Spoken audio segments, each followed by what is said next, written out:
Ladies and gentlemen, welcome to the Bullpen.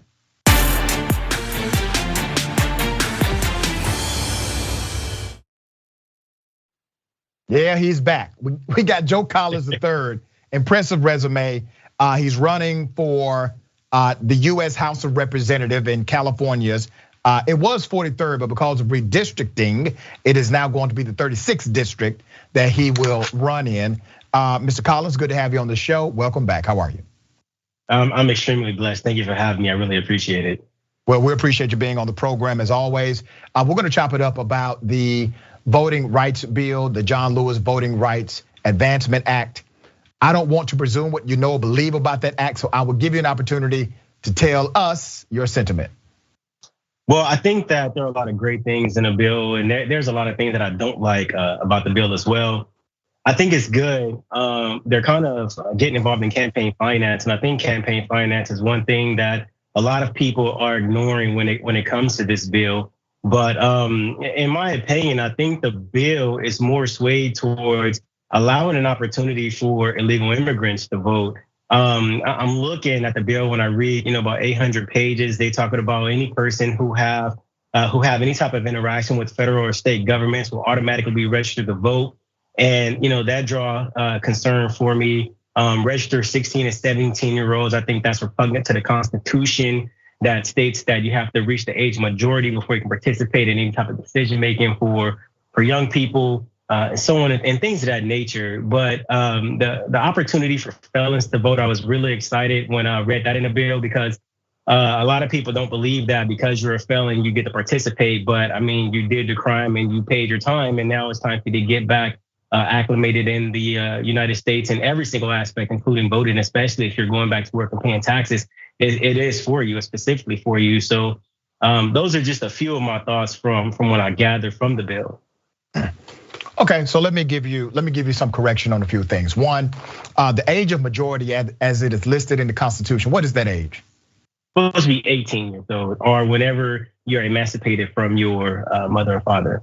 All right, so that's untrue. The Constitution utilizes the terminology age of majority, which back at the time of the written Constitution was much lower than it is today. As a matter of fact, that is a state statute. And there are some states that had it set as low as 16, other states pushed it to 18, but it depends on what the state says the age of majority is. So while it is constitutional, the terminology age of majority, the Constitution leaves it up to the state to define age of majority. The bill, the John Lewis Voting Rights, the Voting Advancement Act does not allow for undocumented individuals to vote in federal elections. But I will provide one nuance to your credit. Local jurisdictions, cities, municipalities, which are incorporated basically as private companies. Municipalities do have the right by way of their charter and statute. They do have the right to allow undocumented individuals to vote, and they have the right to allow 16-year-olds to vote. Multiple cities already do it. As a matter of fact, many people live in a city right now that allows it. They just don't know it because it's not promoted, but it's contextualized in the charter of that city. But it's not in this particular federal bill. To the campaign finance portion, when we talk about campaign finance, Joe, what we're really talking about is the corruption of corporate money. Corporate money has corrupted politics in the United States of America. And the framers of the Constitution and even the early political leaders, as racist as they were, they realized that corporations would corrupt politics, and it was against the law for a corporation to give money to a political leader or somebody seeking political office. Well, fancy firms got their lobbyists and they chipped away at the law so much so that we're running around America calling corporations people. Now you have to agree with me, Joe, that is insanely inaccurate and it is corrupted, it has corrupted the political culture of America. Would you agree? Oh yeah, absolutely. I would. You can't deny that because it's absolutely true. And the voting was never meant for corporations; it was meant for the people. And I was a little perplexed when the courts allowed corporations to be labeled as people when it came to voting. But Joe, these are your people. Here's the thing, man. And every time we have this conversation, brother, I try to get you to see the light. Democrats aren't much better, but at least they're in the ballpark of some of the common sense that you have. People who are left leaning in their politics would typically say, listen, corporations, they need to be limited, right? People that are on the right, conservative ideology says no, they need to have more powers. Their powers need to be expanded. You stand against that. You're more so left leaning when it comes to that. You're also left leaning when it comes to individuals who have committed a crime, served their time, being able to vote again. You and I completely agree on that, because it's like saying, wait a minute. So you're telling me a person continues to pay taxes, they continue to work, they continue to live in America, but they can no longer participate in democracy. That doesn't make sense whatsoever. But Joe, you're on the wrong political side with the party you represent. Man, I absolutely hear what you're saying. And I don't think it's a political party thing. I think it's more of an idealist thing. And like I've said before, people who have never lived in my neighborhood or my community don't have that experience from my community. I mean, Mitch McConnell said himself, the Republican Party does really good with white voters. And unfortunately, you do have black people who want to participate on both Democrat, Republicans, the party. And I think that the party have to be inclusive to all ideologies. I mean, especially if we're talking about moving forward as the United States together, and that's what it's all about. But that the Democrats and Republicans have had a long history of not being able to work together, and I think it's hurt the American people more than it's hurt everybody else. Brother, let me bring something to your attention. 15 years ago, the United States Senate voted on voting rights. They voted on a voting rights bill. 98 of those senators voted the same way. They voted the same way. They supported it. It was bipartisan. There's nothing controversial about it. Now, we still have a handful of those senators who are currently serving. All of the Republicans stand against the voting rights bill today, even though they once supported it back 15, 16 years ago. My point to you is this: Republicans, they are standing in the way of progress, in particular for black people. So I understand the argument that we have to get outside of the box or the boxes of Democrats and Republicans, but let's get inside of the narrative about black people or historically disenfranchised people in America. You know what I know, Joe, there needs to be a voting rights bill voted upon because the Supreme Court gutted the Voting Rights Act of 1965 and said Congress needs to pass a law. Well, here's the law. You got the John Lewis Act. That's the law. What does it do? Increase transparency by requiring reasonable public notice for changing the voting policies. That was the Supreme Court's ruling back in the 1960s. Grant the Attorney General the authority to request the presence of federal observers. Once again, something that is common sense. Third, implement best practices and require federal approval for policies that impact the ability to cast a ballot. These things are common sense measures that used to apply to states that had historical issues dealing with discrimination in voting. So why is it that 100% of Republicans that vote on this stuff, why are they adversarial to what you believe? I have no idea, but I think you know good and damn well why, Joe. The reason is because they know they offer no solutions to those groups who would vote their ass out of office. And so they want to select the voters because they are afraid of the voters selecting them. You know, Joe. Well, I think that partially true.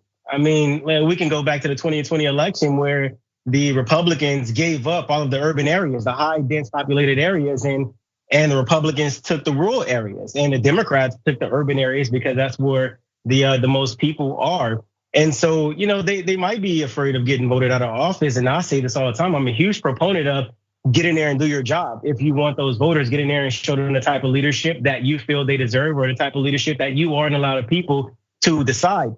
Now, when it comes to, in my opinion, black people being discriminated against and voting, I can't say that based on the idea that people want it to be more convenient for voting. I feel like, in this last election, we had a lot of issues in our election and people had a lot of complaints.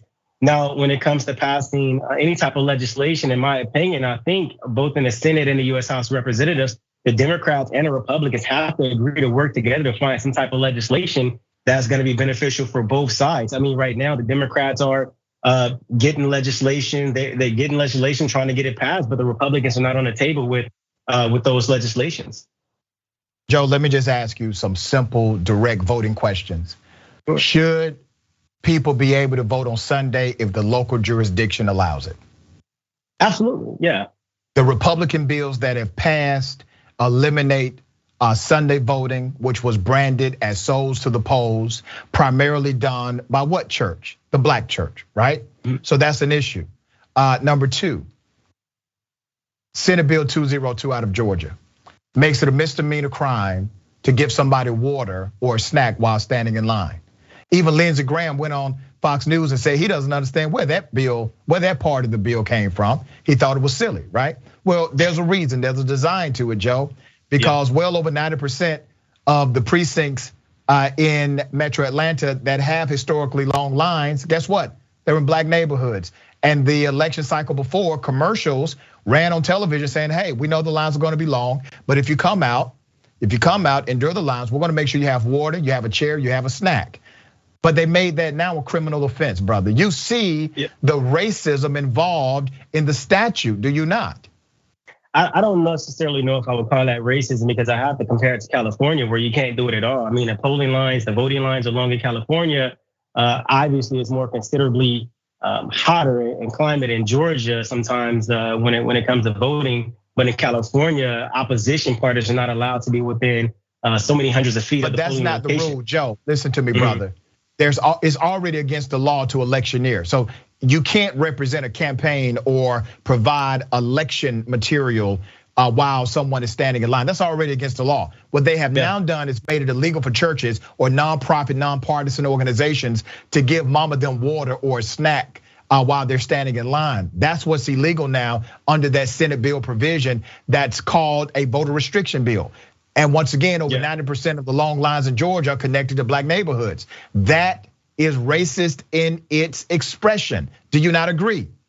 Well, I think that Georgia has a lot of bills that passed that is going to be beneficial for those people. But I don't think I would necessarily not give people water who are standing in lines. I think that's just I think it's plain ridiculous in my opinion. But if that's who Georgia elected to pass bills for them, I think that Georgia has a lot of voting to do in these upcoming elections. All right, brother. Let me say this, man, because you're a good person. All right, you're misguided on some political things, but you're a good person. You're on a ship that will never allow you to drive. They will never let you drive that ship, brother. You will never be able to turn this ship around. You will float your ass to the deep, and they will throw you overboard at some point. Joe, you have to consider the position that they are putting you in, brother. I didn't put you in this position. You know this stuff doesn't sit right with you. At some point, you have to make a decision before you get out in the deep with these folks. Are you going to jump off the ship and swim ashore? Are you gonna do that? Are you open to doing that? I tell you this, I'm the guy in the kayak. I never made it on the ship. I didn't get any support from the Republican Party, man. This is a choice that I decided to make and a choice that I decided to fight, on my own because somebody's gonna have to fight for something on some team at some times, and like I say all the time, we're gonna need allies on both sides of the political spectrum. All right, brother. Hold Republicans accountable to some of your common sense ideology. Absolutely. Always a pleasure having you on the show. All right, thanks, man. You too.